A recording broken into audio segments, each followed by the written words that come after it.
Францускиот предлог пристигна во бугарското собрание. Европската судбина на Македонија по се изгледа ќе се знае многу брзо, откако документот за крај на спорот меѓу двете земји ќе биде првично разгледан од парламентарната комисија за надворешна политика во Софија, а потоа се очекува и да биде ставен на гласање пред пратениците.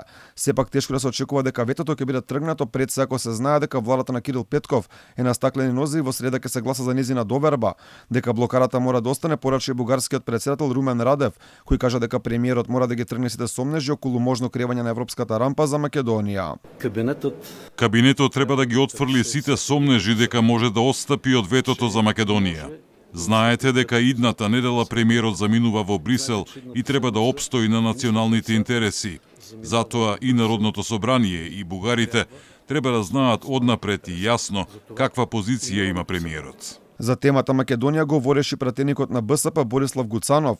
Порача дека без исполнување на сите услови од страна на Македонија, креирање на ветото е невозможна мисија и дека неговата партија ќе гласа против таква опција во собранието.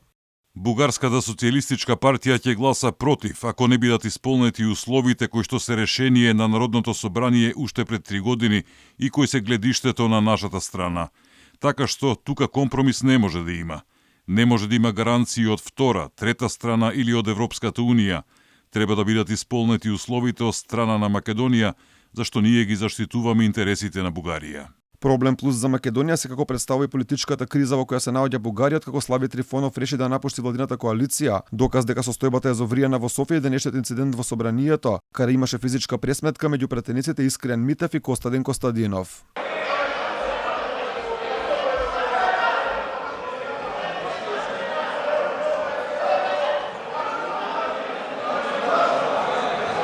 Символично или не, овој француски предлог доаѓа точно на 4 годишнината од потпишувањето на Преспанскиот договор со кој Македонија си го промени името и си ја закова кованицата Северна. Сепак дека е тешко да се очекува промена на цврстиот став на Бугарија, порача и заменик претседателот на бугарското собрание Кристијан Вигенин. Тој кажа каков е да е францускиот предлог, нема да има креирање на ветото за Македонија.